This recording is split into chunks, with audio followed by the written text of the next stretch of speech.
అండగా నిలబడి ధైర్యం చెప్తూ బీఆర్ఎస్ శ్రేణులు ఒక అద్భుతమైన పోరాటం చేయటానికి ఇవాళ స్ఫూర్తినిచ్చిన మన నాయకుడు, మన యువ నాయకుడు, బీఆర్ఎస్ పార్టీ కార్యనిర్వాహక అధ్యక్షులు కేటీఆర్ గారికి, వేదికపై ఉన్న మిత్రులు, మాజీ శాసనసభ్యులందరికీ, ఇతర సీనియర్ నాయకులకు, వేదికపైన ఉన్న ప్రజాప్రతినిధులు, ఉద్యమ సహచరులు, కార్యక్రమంలో పాల్గొన్న ప్రతి అక్కకు, చెల్లెకి, అన్న తమ్ముళ్ళందరికీ నా ఉద్యమ వందనాలు. ఏం జరుగుతుంది ఇవాళ? నిన్న మొన్న మనం ఇవాళ ఉదయం కూడా చూసినాం. సింగిల్ విండో పాలక వర్గాలు రద్దు, ప్రభుత్వమే నామినేట్ చేసుకుంటుంది, మార్కెట్ కమిటీ చైర్మన్లలో ఇంకొన్న వేసినట్టు అనే మాట చూసినాం. మొన్న మొదటి రోజు నాడు సర్పంచ్ ఎన్నికలు అయిపోయినాయి, మనకే బాగా వచ్చింది, వెంటనే ఎంపీటీసీ జెడ్పీటీసీ ఎన్నికలు పెడుతున్నామని చెప్పి లీక్ ఇచ్చారు.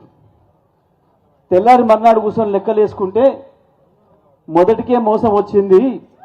మన వాళ్ళు, పోలీసులు, అధికారులు అందరు కలిసిపోయినా పీకలేకపోయారు, గులాబీ సైన్యం ముందట నిలబడలేకపోయారు. ఇప్పుడు ఎన్నికలు పెడితే మన పని అవుతుంది అని చెప్పి పీక్కున్నారు, వెనుకకు పోయింది. ఎంపీటీసీ జెడ్పీటీసీలు పెట్టడానికి భయపడి వెనుక పోయిందన్నా ఇవాళ సింగిల్ విండోను రద్దు చేసి ఎన్నికలు పెట్టే దమ్ము లేక పాలక వర్గాలని మేమే అపాయింట్ చేసుకుంటామని చెప్పినా దానికి కారణం నిన్న మీరు గ్రామ పంచాయతీలో చేసిన పోరాటమే, గులాబీ సైనికుల యొక్క యుద్ధమే వాడిని ఉచ్చబోయించింది, ప్రభుత్వాన్ని భయపడి వెనుక పోయేటట్టు చేసింది కాంగ్రెస్ పార్టీని. ఏం చేస్తున్నారు? నిన్న ఇవాళ లీక్ ఇచ్చారు. ఇవాళ ఏం లీక్ ఇచ్చిండ్రు? టెలిఫోన్ ట్యాపింగ్ కేసులో కేసీఆర్కు నోటీసు, కేటీఆర్ నోటీసు, హరీష్ రావుకు నోటీసు ఇస్తున్నారు. ఇప్పుడు ఏడట, ఇప్పుడు ఇస్తున్నట్టు ఇలా లీక్ ఇచ్చి అసెంబ్లీ అయిపోగానే ఇస్తాడట. అసెంబ్లీ అయిపోగానే ఇస్తాడట. ఎంతకాలమైంది దీని మీద మాట్లాడబట్టి? వాడు ప్రభుత్వం ఏర్పడ్డ మొదటి రోజు నుంచి దీని గురించి ఏడవని రోజు లేదు. వాడు కరెంటు మీద ఏడ్చిండు, వచ్చిన రిపోర్టును కిందంగా లోపల పెట్టుకున్నాడు, బయట రానికుండా, ఇది చూస్తే నా ఇజ్జత్ పోతుంది అని. కేసీఆర్ మల్లెపూలాగా ఉన్నాడు రా కొడుక, ఇలా ఏమీ లేదు, కేసీఆర్ చాలా అద్భుతం చేసిండు, 24 గంటల కరెంట్ ఇచ్చి ఈ దేశానికి బుద్ధి చెప్పిండు, మొత్తం మీ బీజేపీ కాంగ్రెస్ కూడా ఉంది దాంట్లో రిపోర్ట్. మనిషి అన్న కడపని చూడబెట్టుకున్నాడు కొడుకు. కాళేశ్వరం ఎగిరిండు. కోర్టు చూసింది, దీనిలో ఏం లేదురా, నీ ముఖం, నీ ముండ ఏముంది, దీనిలో బ్రహ్మాండంగా కట్టిండు కాళేశ్వరం కేసీఆర్, నీ కనీసం చేతగాట్లే రిపేర్ చేయడానికి అని చెప్పి ఆడ వాడు దొబ్బింది. ఈ ఫార్ములా ఆ ఫార్ములా అన్నాడు. ఏ ఫార్ములా లేదు, చివరికి తీసుకొచ్చుకొని ఆడోళ్ళ పోటీలను పెట్టి వాళ్ళతో తన్నించుకున్నాడు. అయిపోయింది. నిన్న ఇంకేందో చెప్పిండు, మెర్సీ గారి కంటే ముందు ఇంకోటి కూడా చేసిండు. మనం కేటీఆర్ గారు కష్టపడి తీసుకొచ్చిన ఫార్మాసిటీలో ఏదో గ్లోబల్ సమ్మిట్ అని తీసుకొచ్చి పెట్టిండు. ఇన్ని లక్షల కోట్లు, అన్ని లక్షల కోట్లు అంటే నిన్న సార్ చెప్పిండు. అలా భాగవతం ఏందో, ఈయన గురువు మోడీ, ఇలా ఇంకో మధ్య గురువు చంద్రబాబుల భాగవతం ఏందో మన సాగు చెప్పిండు. పెద్ద సార్ వాడిని తీసుకొచ్చి ఫుట్బాల్ ఆడతాను అన్నాడు. వాడిని ఫుట్బాల్ వాంతో ఆడిండో లేడో కానీ కేటీఆర్ చెప్పిండు, మా గులాబీ సైనికులు నేను ఫుట్బాల్ ఆడుకుంటారా బిడ్డ, జాగ్రత్తగా ఉండు, తెలంగాణలో ఫుట్బాల్ ఆడిరు మీరు, మొన్న గ్రామ పంచాయతీ ఎన్నికల్లోనే ఫుట్బాల్ ఆడిరు మీరు. ఇప్పుడు ఎంపీటీసీ ఎన్నికలు పెడితే ఆగుతారా మీరు?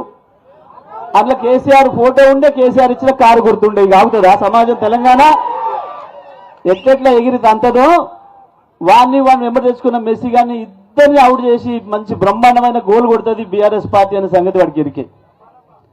అందుకనే ఇలా అది కూడా పోయింది. ఇక ఇప్పుడు మళ్ళీ ఎందుకు కేసు పెడతా? ఏం పెడతావు నీ ముండ కేసు?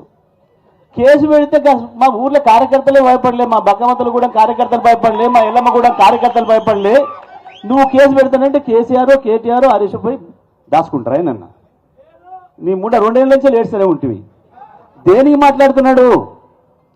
ప్రతి సందర్భం వచ్చినప్పుడల్లా వాడు దొంగతనం చేసి దొరికిన ప్రతిసారి తప్పించుకోవడం కొరకు ఇటువంటి తప్పుడు రాతలు రాయిస్తా ఉన్నాడు.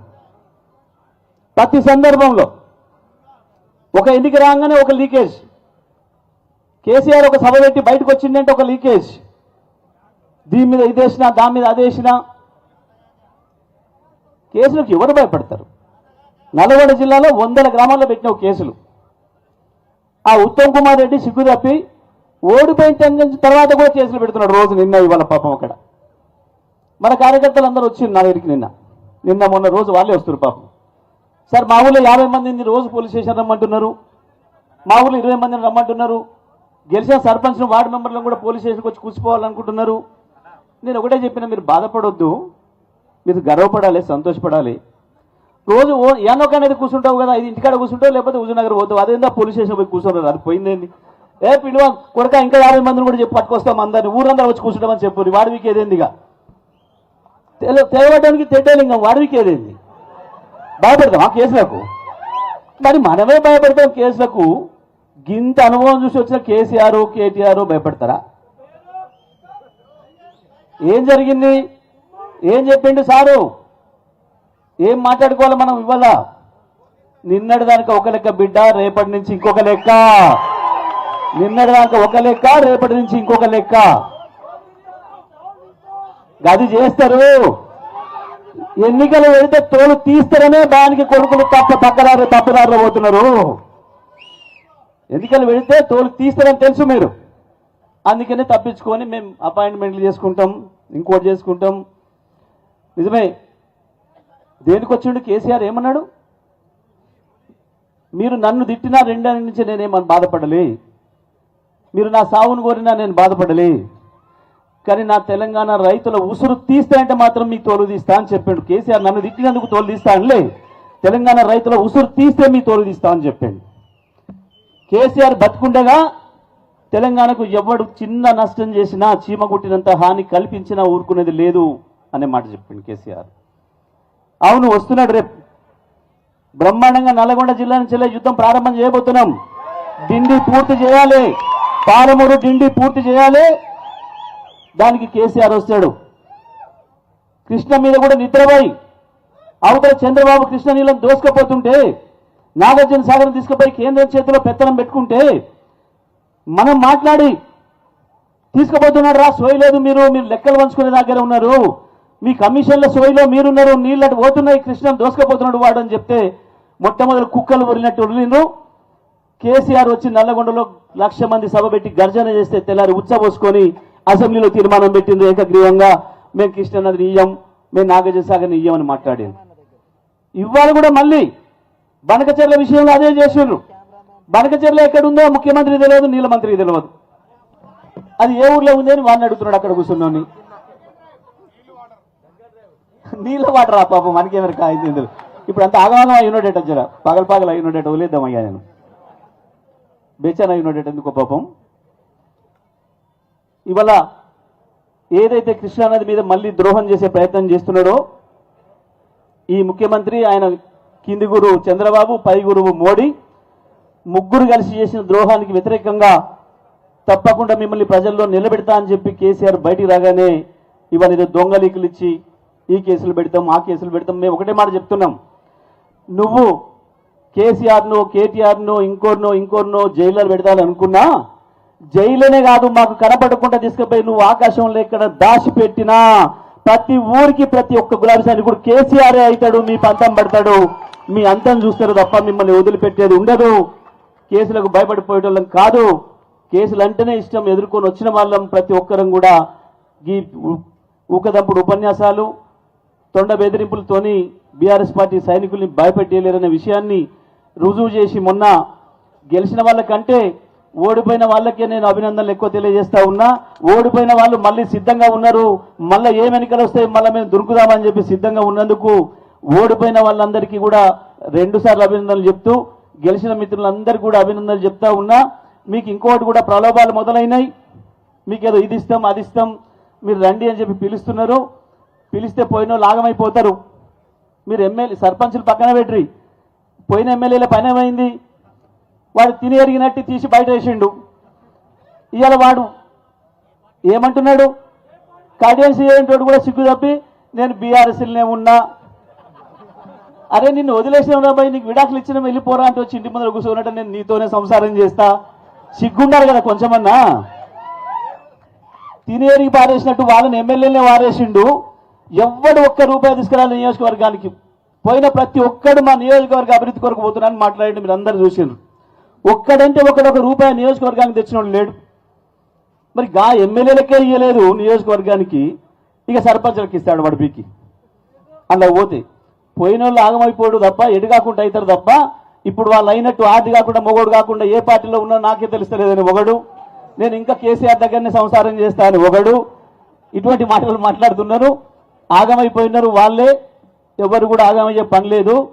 2 రోజులు ఆగుండ్రి, కాంగ్రెస్ నుంచే తండోపతండాలుగా ఇటువైపు వస్తారు తప్ప ఇటు నుంచి అడిపోయేది. ప్రజలు ఎటు మళ్తే వాళ్ళు అటే మళ్తారు. ప్రజలు ఇవాళ కేసీఆర్ వైపే మళ్తున్నారు, కేసీఆర్ వైపే చూస్తున్నారు. కాబట్టి ప్రతి ఒక్కరు కేసీఆర్కే వస్తారు తప్ప మన వైపే వస్తారు తప్ప మీ గులాబీ జెండా అడిగి గుంజుకొని కండవ మెదలేసుకొని వస్తారు వాళ్ళే తప్ప మనకు ఆ కర్మకరం లేదు. తప్పకుండా ఈ 2 ఏళ్ళు ఎట్లా ఓపికగా పనిచేయాలనో తొందరలోనే గెలిచిన సర్పంచులను అందరూ కూడా పిలిచి వర్క్షాప్ పెడదామని చెప్పి మన వర్కింగ్ ప్రెసిడెంట్ కేటీఆర్ గారు చెప్పి ఇప్పటికే కేసీఆర్ గారితో మాట్లాడి ఒక తేదీ తీసుకొని వాళ్ళందరూ కూడా ఎట్లా పనిచేయాలి, ఎట్లా తట్టుకొని ఉండాలి, అధికారులతో ఎట్లా జాగ్రత్తగా ఉండాలనే విషయాలను కూడా మనం పార్టీగానే ట్రైనింగ్ ఇస్తాం. అందరూ కూడా ధైర్యంగా నిలబడి ఉండండి. ఓడిపోయిన వాళ్ళని స్ఫూర్తిగా తీసుకొని మీరు కూడా పనిచేయండి. ఓడిపోయిన వాళ్ళు గెలిచిన వాళ్ళు అందరూ కూడా ఇదే స్ఫూర్తితో ముందుకు పోయి రేపు కేసీఆర్ ప్రకటించిన యుద్ధం ఏదైతుందో పాలమూరు డిండి ప్రాజెక్టు పూర్తి చేయడం కొరకు కేంద్రం రాష్ట్రం కలిసి చేస్తున్న మోసాన్ని ఎండగట్టడానికి చేయబోయే పోరాటంలో ప్రతి ఒక్కరం కూడా భాగస్వాములు అవ్వదని చెప్పి తెలియజేస్తూ